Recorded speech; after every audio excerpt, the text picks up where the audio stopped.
Returning office పెట్టి వాళ్ళందరికీ minister of external affairs explain చేయడం, ఇవన్నీ చేసిన తర్వాతనే వారు పొలిటికల్ క్లియరెన్స్ వచ్చిన తర్వాతనే వెళ్ళేవాళ్ళు. సో ఇప్పుడు మీ విషయంలో ఏం జరిగింది? 15 రోజుల ముందర అప్లై చేయాల్సింది మీరు కేవలం 5 రోజుల లోపలే అప్లై చేశారు. అప్లై చేసిన తర్వాత మీకు యూకే విజిట్కు పర్మిషన్ దొరికింది, కానీ మీకు అమెరికన్ విజిట్కు పర్మిషన్ దొరకలేదు. అది కూడా ఎప్పుడు? మీరు లండన్లో ఉన్నప్పుడు ఈ విషయం భారత ప్రభుత్వం మీకు చెప్పింది. ఇవాళ నా ప్రశ్న ఏంటంటే, మీరు అసలు ఏం అప్లై చేశారు? మీరు నిన్న డాక్యుమెంట్స్ మీడియాకు రిలీజ్ చేస్తారని మేమందరం అనుకున్నాం. ఎందుకంటే భారత ప్రభుత్వం మీ మీద ఘోరమైన అభాండం వేసింది. ఏమని? మీరు ముఖ్యమంత్రి హోదాలో చేయకూడని కార్యక్రమాలు అమెరికాలో చేస్తారన్న నెపంతోనే, అనుమానంతోనే మేము మీకు పొలిటికల్ క్లియరెన్స్ ఇవ్వడం బంద్ చేశాము అని చెప్పి వాళ్ళు చెప్పారు. పొలిటికల్ క్లియరెన్స్ అంటే అది రాజకీయాల క్లియరెన్స్ కాదు, ఇది విదేశాంగ విధానానికి విభేదం కానీ లేకపోతే ఏమన్నా ఇబ్బంది అయ్యే క్లియరెన్సే దాన్ని పొలిటికల్ క్లియరెన్స్ అంటారు. మీరు దాంట్లో అనవసరంగా మీరు ప్రజలందరికీ కూడా మళ్ళీ తప్పుదో పట్టించే ప్రయత్నం చేశారు. నేను కాంగ్రెస్ అయినందుకే, వాళ్ళు బీజేపీ అయినందుకే చేశారు. సో ఇక్కడ మీరు అసలు ఐటినరీ ఏమేమి అప్లోడ్ చేశారు? మీరు ఎవరెవరిని కలుస్తామని మీరు మీ న్యూయార్క్, బోస్టన్ ట్రిప్లో మీరు దాని గురించి రాశారు. అవి మీరు నిన్న మీడియాకు రిలీజ్ చేస్తామనుకున్నారు, కానీ ఎవరు మీరు దాని గురించి ఆ ఇన్అప్రాప్రియేట్ అనే ఆ పదం మీద మీరు మాట్లాడతారు అనుకున్నాం. మీరు ఆ ఇన్అప్రాప్రియేట్ అనే పదం మీద అసలు మాట్లాడలేదు. మీ ఐటినరీ మీరు ఏమేమి అప్లోడ్ చేశారో మాట్లాడలేదు. మీరు ఊరికనే హార్వర్డ్, ఎంఐటి, లేకపోతే నార్త్ ఈస్టర్న్ యూనివర్సిటీ, దాని తర్వాత Virginia institute of technology, ivy leagues, వాటి గురించి మీరు చెప్పారు. కానీ మీరు దాంట్లో కొంత ఇంకా డీప్గా మీరు పోయారు. ఏమన్నారు? మేము కొంత కీ స్టేక్ హోల్డర్స్, స్ట్రాటజిక్ పార్ట్నర్స్ని కలుస్తామంటున్నారు. ఆ కీ స్టేక్ హోల్డర్స్ పేర్లు ఏమైనా మెన్షన్ చేశారా? మీరు ఇవాళ మీడియాలో చాలా రోజుల నుంచి వస్తుంది, మీరు జోహ్రాన్ మమ్దాన్ని కలుస్తారనో, లేకపోతే జేడీ వాన్స్ని కలుస్తారనో, ఇంకెవరినో కలుస్తారని మీరు అవన్నీ మెన్షన్ చేశారా? ఆర్ చేయలేదా? మీరు లండన్లో మాయా ట్యూడోర్ అని చెప్పి ఒక ప్రొఫెసర్ను కలిశారు ఆక్స్ఫర్డ్ యూనివర్సిటీలో. ఆమెను కలుస్తున్నాను అని చెప్పి మీరు మీ ఐటినరీలో మెన్షన్ చేశారా? నేను లేకపోతే విజయ్ కుమారో ఇంకెవరో పోయి మేము కలవచ్చు. మేము అధికారిక హోదాలో లేము. But you are a chief minister, you have minority affairs minister mister Azharuddin with you, and your entire tour is being funded by public money.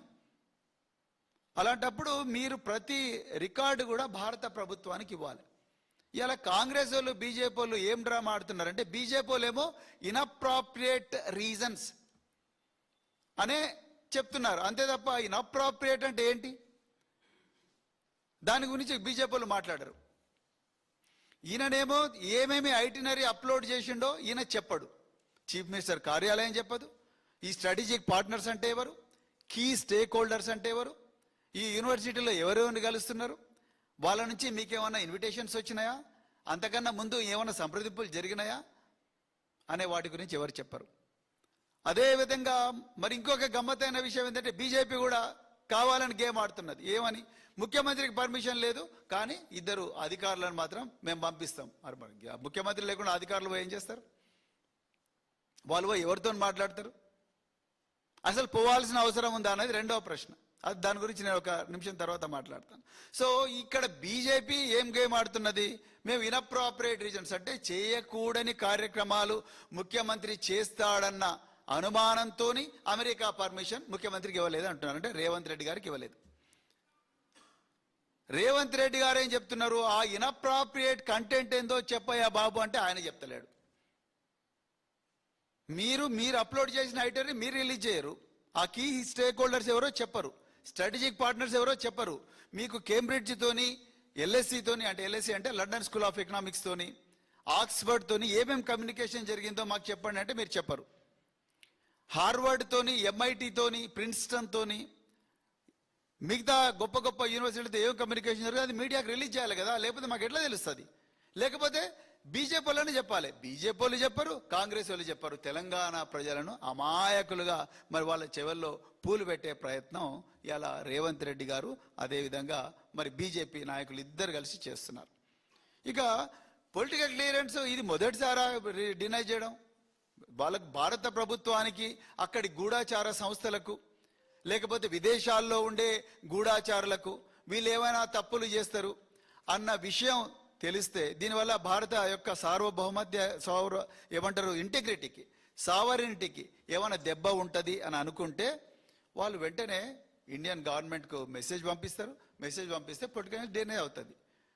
ఇలా బీజేపీ ప్రభుత్వం ఒక్కటే కాదు, గతంలో కాంగ్రెస్ ప్రభుత్వం కూడా పొలిటికల్ క్లియరెన్స్ చాలా మందికి డినై చేసింది. నిజానికి 2012లో తరుణ్ గొగోయ్ అనే ఒక అస్సాం చీఫ్ మినిస్టర్ ఆయన నేను విదేశాలకు పోతా అంటే అప్పుడున్న కాంగ్రెస్ ప్రభుత్వం నో అని చెప్పి మరి డినై చేసింది.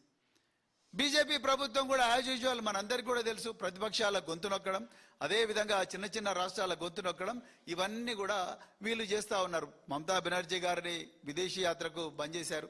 అదేవిధంగా మన కర్ణాటకలో ఒక మినిస్టర్ యొక్క విదేశీ యాత్రను కూడా బంద్ చేశారు.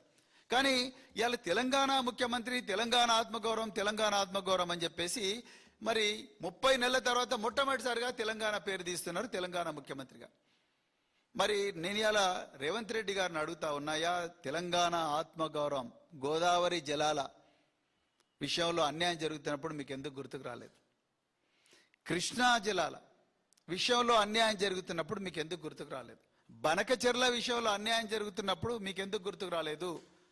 మనకు రావాల్సిన నిధులన్నీ కూడా ఆంధ్రప్రదేశ్కు చంద్రబాబు నాయుడు గారు తీసుకుపోతున్నప్పుడు మీకు తెలంగాణ ఆత్మగౌరవం ఎందుకు గుర్తుకు రాలేదు?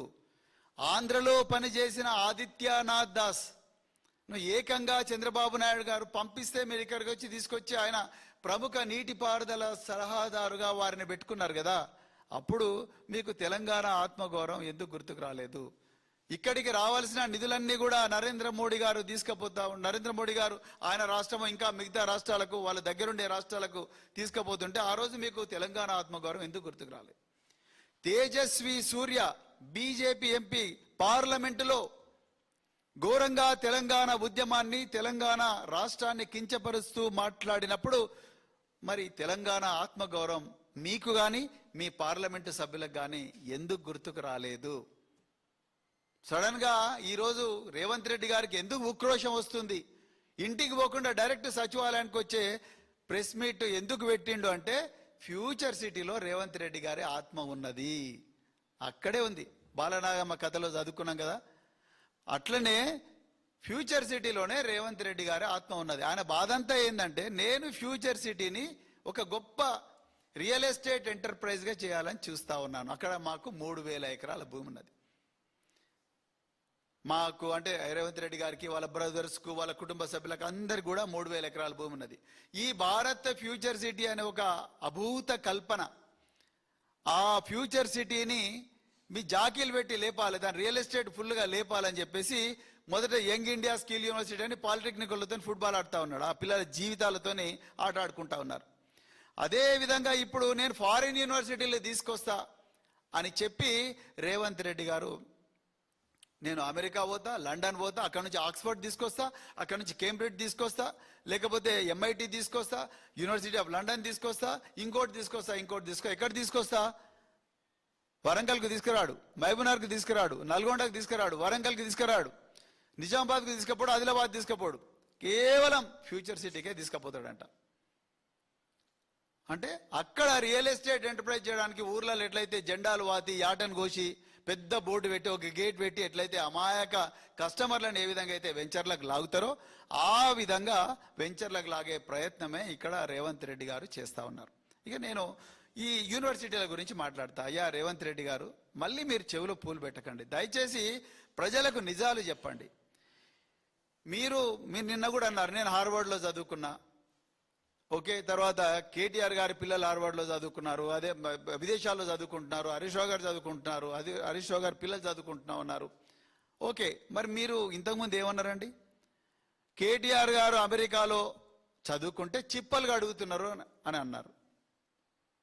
చిప్పలుగా అడుగొచ్చినాడు, ఎన్నో పబ్లిక్ మీటింగ్లో చెప్పించారు. మరి మీరు హార్వర్డ్లో 1 వీక్ చదువుకున్నారు, మరి మీరు కూడా చిప్పలుగా అడిగినట్టేనా? అది ₹1 కోటి ప్రభుత్వ ఖర్చుతో పోయి హార్వర్డ్కు మీరు చిప్పలు గడినట్టని అనుకోవాలన్నా మరి తెలంగాణ ప్రజలందరూ కూడా? ఇక ఇంకొక విషయం, అసలు ఈ యూనివర్సిటీలు వాళ్ళ దేశాన్ని వదిలిపెట్టి విదేశాలకు వస్తాయా?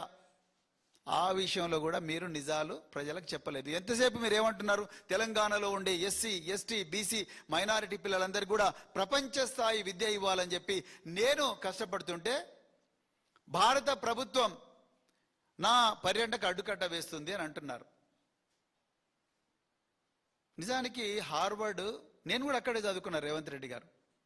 నేను master of public administration degree చేసిన, మేసన్ ఫెలోను. భారత ప్రభుత్వం ఇచ్చిన స్కాలర్షిప్తోనే పోయినా. 2000